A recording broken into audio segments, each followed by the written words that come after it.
hidup itu butuh kekokohan iman, sebab terpatri di situ ada kesabaran. Seberapa besar ujian dan cobaan yang diberikan oleh Allah, dia akan mampu menerpa segala ujian itu. Kenapa? Dia punya daya tahan, disebut tahan uji, tahan banting. Saudara, silahkan like dan subscribe bagi yang belum.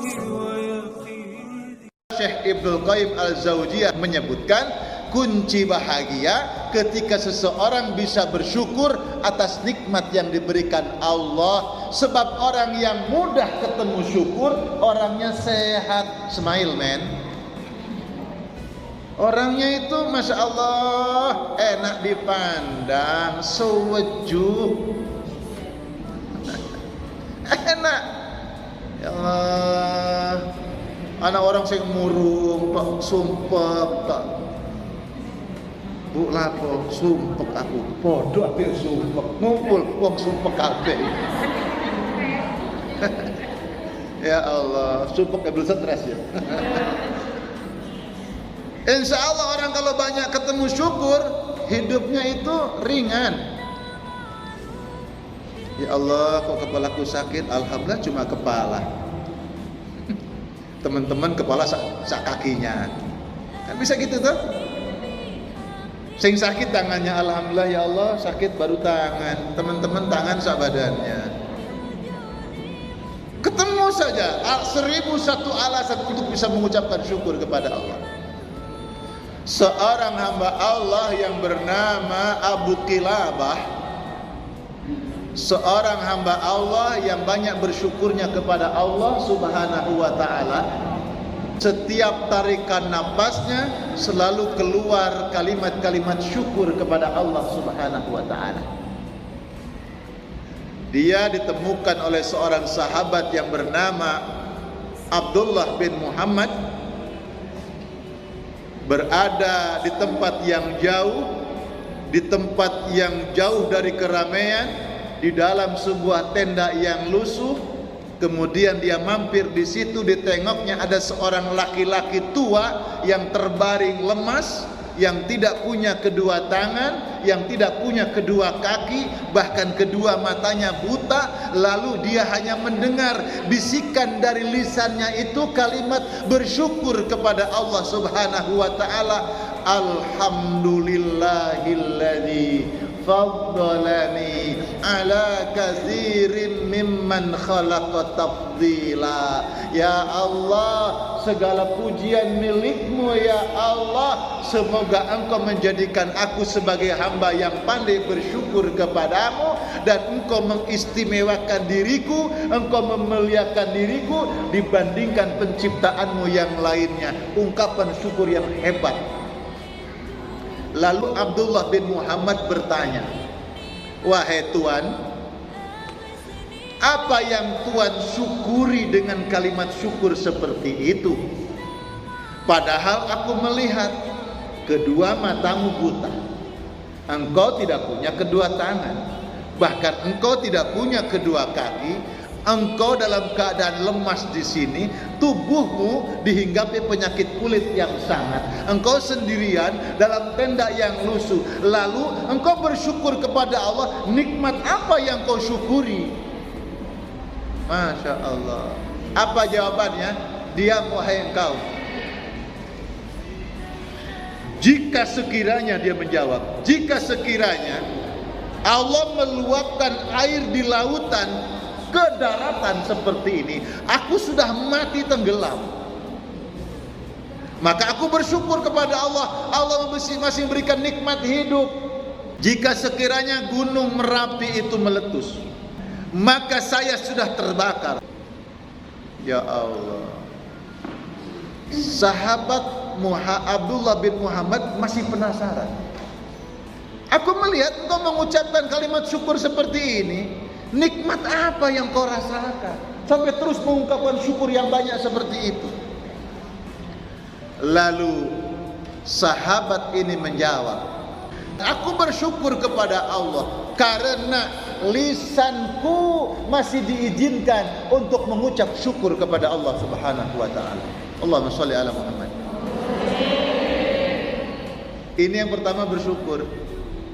Jadi ketika kita bisa bersolawat seperti tadi, mengucapkan kalimat-kalimat thayyibah asmaul husna tadi, Masya Allah, bisa ketemu mengucapkan salam, bisa saling mendoakan, ungkapkan rasa syukur kepada Allah Subhanahu wa taala. Alhamdulillah ya Allah, masih pinaringan kesempatan mengumpulkan amal saleh, mengumpulkan amal kebajikan. Mudah-mudahan amalan yang aku kerjakan ini bisa aku temui nanti di akhirat. Allahumma amin. Itu yang pertama. Yang kedua, ketika engkau tergores oleh dosa. Tergores oleh dosa berarti tidak disengaja. Kalau berbuat dosa boleh disengaja apa tidak? Tidak boleh berbuat dosa, nggak boleh kan? Apalagi nyengaja berbuat dosa. Aku kalau ketemu dia tak pukul. Aku kalau ketemu dia tak rasani. Itu kan dosa. Kalau ketemu dia tak ambil tasnya. Kalau ketemu dia pokoknya tak kerjain. Kan tak boleh. Tidak boleh merencanakan perbuatan dosa. Oh, ibu-ibu biasanya neng pengajian sendale api, sepatu api, tak ambil lagi. Direncanakan tidak boleh. Makanya bahasa beliaunya, jika seseorang hamba Allah tergores oleh perbuatan dosa, segera kembali kepada Allah, namanya taubat, ungkapkan penyesalan kepada Allah, ucapkan kalimat istighfar. Astaghfirullahaladzim. Nun Gusti, kula nyuwun ampun ya Allah, ngaku lepat, banyak salah, mohon ampun ya Allah. Berat dosa ini kalau dipikulkan di pundak kami, tidak sanggup ya Allah. Ampun ya Allah. Astaghfirullahaladzim. Orang berbuat dosa itu seperti ibu punya sepeda motor, punya mobil, punya kendaraan, barusan dicuci terus jalan. Kebetulan ketika jalan itu di depan ada jalanan yang becek. Jalannya itu kan apakah akan dengan ngegas cepet atau akan pelan-pelan? Napa apa pelan-pelan? Supaya tidak nyiprat, tidak jeblok, kan begitu. Walaupun tetap akan kotor juga. Sudah pelan-pelan, sudah hati-hati, dilalah kersani ngalah. Ada di sebelah sana atau di sebelah belakang nyalip dengan kecepatan yang tinggi, wus. Ternyata becek itu nyiprat ke kendaraan kita. Itu namanya tergores. Cara bersihkannya gampang, mudah.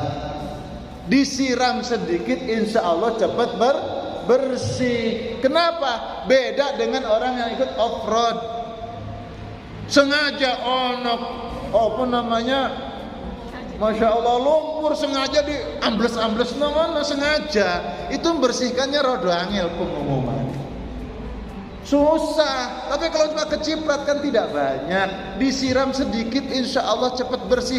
Orang pun begitu. Aku lo nggak niat berbuat dosa. Lah ketemu tetangga kok rasan-rasan. Aku yang melo hadir pengumuman. Ana rasan-rasan mu tak tinggal ya sungkan. Di rumahnya ya dosa. Tapi kok lama-lama seneng juga ya gitu kan. Nimrod. Masya Allah. Terus pulang, ya Allah, aku sudah nggak mau seperti itu sebenarnya, tapi ya apa kan gitu ya.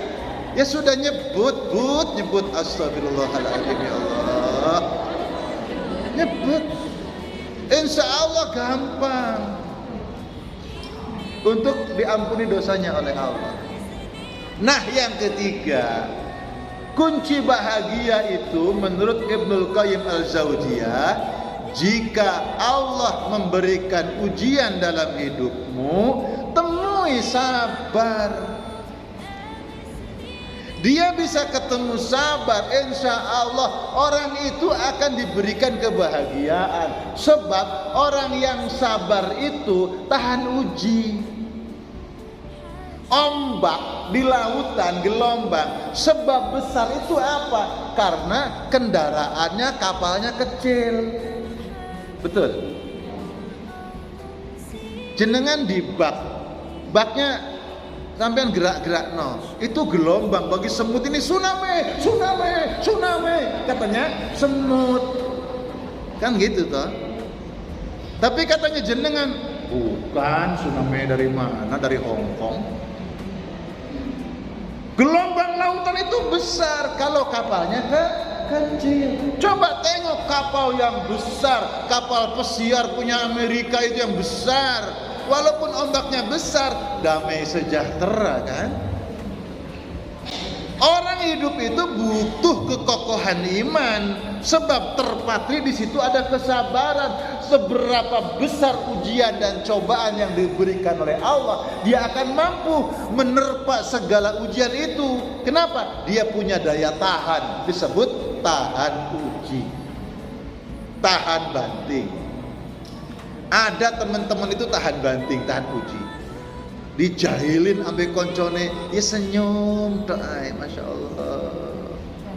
Diomongin, dielek-elek, senyum doai, ya Allah. Ada orang seperti itu. Oh jadi terus ya. Oh jadi terus Wis godaan, wong iki sumpah pergodaan. Diterusno, wis suwe-suwe nggak mau juga itu. Masya Allah. Orang sabar ini seperti air dalam botol ini. Ini digerak-gerak, dia punya kesabaran. Apanya? Tidak tumpah. Lo dijengkelin orang ya jengkel, disakitin orang ya sakit, tapi tidak tumpah. Itu sabar. Kita ini dijahilin sedikit, disakitin sedikit, langsung direkam bisa teman. Masya Allah. Orang sabar itu jengkel ya jengkel, benci ya benci, marah ya marah, tapi tidak tumpah. Tumpah dalam bentuk perkataan, tumpah dalam bentuk sikap perbuatan. Tidak tumpah dia. Itu jenenge sabar. Nek masih tumpah, dereng sabar omongan. Tidak ngomong tapi gelasnya pecah.